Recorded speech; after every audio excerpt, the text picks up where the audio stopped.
अनुपमा साहू जी। राधे राधे महाराज जी। महाराज जी, लगा था कि सीए की डिग्री मिल जाएगी तो फिर मन शांत हो जाएगा, सब ठीक हो जाएगा। महाराज जी, अब डिग्री प्राप्त हो गई फिर भी मन शांत है। महाराज जी, कैसे कब होगा शांत? तब लगी कुशल न जीव कहूं, सपने हो मन विश्राम, जब लगी भजत न राम को शोक धाम तज काम। आप और भी चाह कर लो, वो भी प्राप्त हो जाए तो भी आपको तृप्ति नहीं होगी।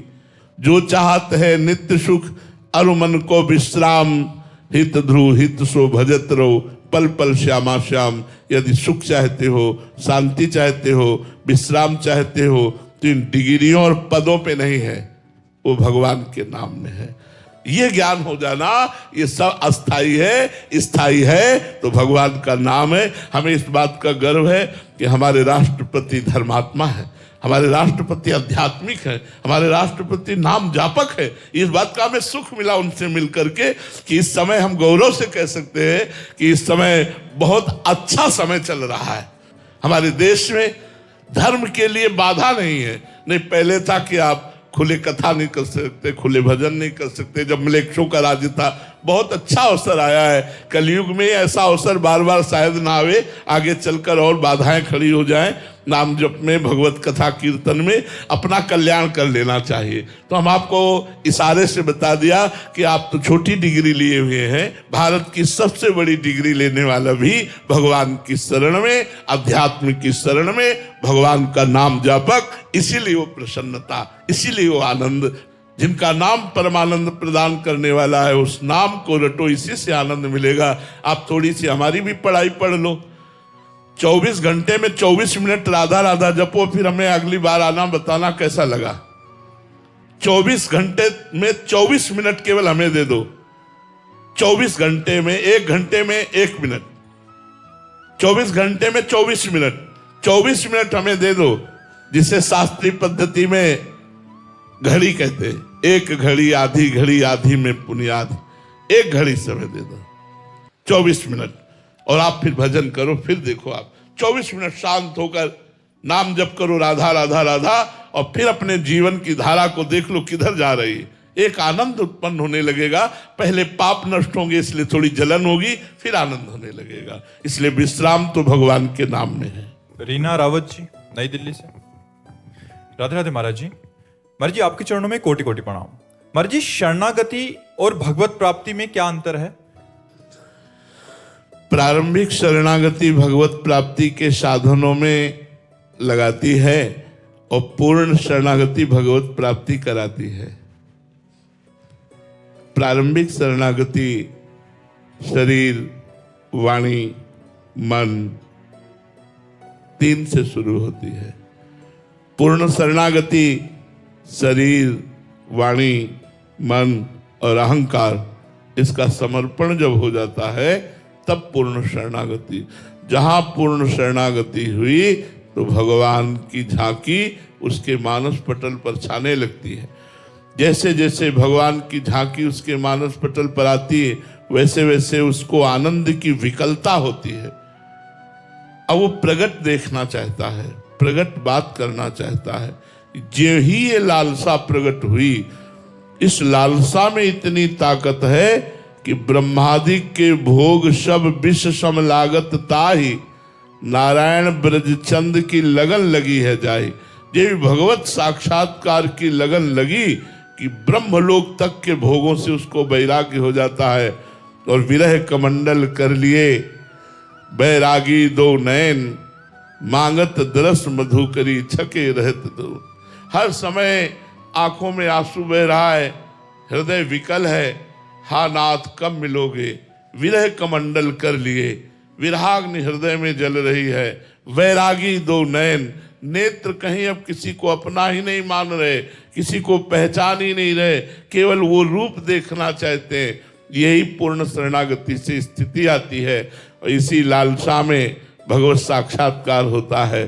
जिस समय रुदु सुश्रुम राजन कृष्ण दर्शन लालसा, उसी समय भगवान का साक्षात्कार हो जाता है।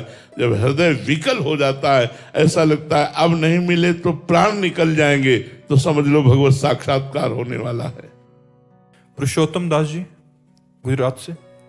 राधे राधे महाराज जी। महाराज जी, भगवत प्राप्ति में आने वाली बाधाओं को कैसे मिटाएं महाराज जी? समस्त बाधाओं को मिटाने के लिए भगवत चिंतन है। भगवत चिंतन करने के लिए विवेक की आवश्यकता है। विवेक प्राप्त करने के लिए सत्संग की आवश्यकता है। जब हम सत्संग के द्वारा विवेक प्राप्त कर लेते हैं तो भगवत प्राप्ति की सबसे बड़ी बाधा है काम, क्रोध, लोभ, मोह, मद, मत्सर। षड विकार जित अनघ अकामा। भगवत प्राप्ति के लिए काम, क्रोध, मदमान न मोहा, लोभ न क्षोभ, राग नहीं द्रोहा, जिनके कपट दंभ नहीं माया, तिनके हृदय बसहु रघुराया। ये जो काम, क्रोध, मद आदि दोष है, ये सबके हैं, सब शरीरधारियों के अंदर हैं। इनको भजन के द्वारा हम अवसर न दें। बस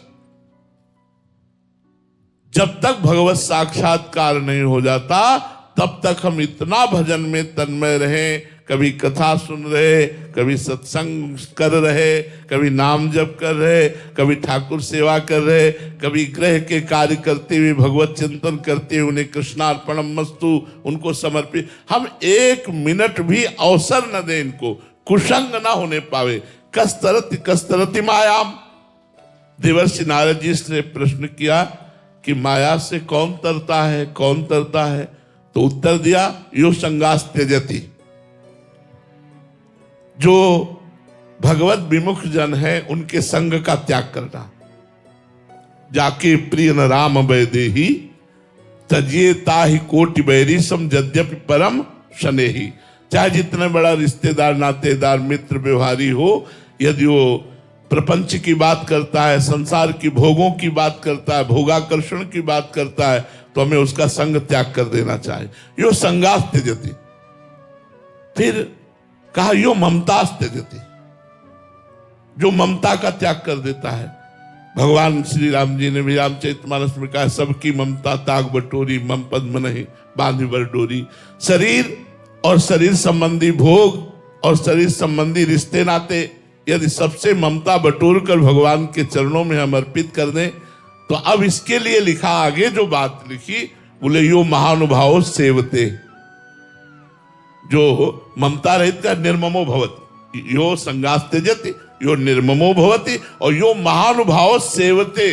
ये दोनों बातें पूरी हो जाएंगी। पीछे वाली, यदि ये आखिरी वाली बात स्वीकार कर ली जाए, यदि संत महापुरुषों का सेवन किया जाए तो कुसंग का त्याग हो जाएगा और ममता भगवान के चरणों में समर्पित हो जाएगी। यो निर्ममो भवति। कहीं ममता नहीं है, पर सबसे प्रेम का व्यवहार है, सब में भगवत भाव है और निरंतर अभ्यास नाम जप का। इसमें जोरदार बात नाम जप है। जितना नाम जप करोगे उतने संसार बंधन कटता चला जाएगा। एकादश स्कंद में भागवत में लिखा हुआ है, जैसे एक एक कवल अन्न पाने पर पुष्टि, तुष्टि, क्षुधा निवृत्ति होती है, ऐसे ही एक एक भगवान का नाम जप करने पर संसार से वैराग्य, स्वरूप का ज्ञान और भगवान से प्रेम तीनों होता चला जाता है। पर जब पेट भरे तब पता चले ना। अभी तो कवल भर गया है तो समझ में नहीं आ रहा। थोड़ा अच्छे से भजन होने लगे, फिर आप इस भजन का प्रभाव देखेंगे।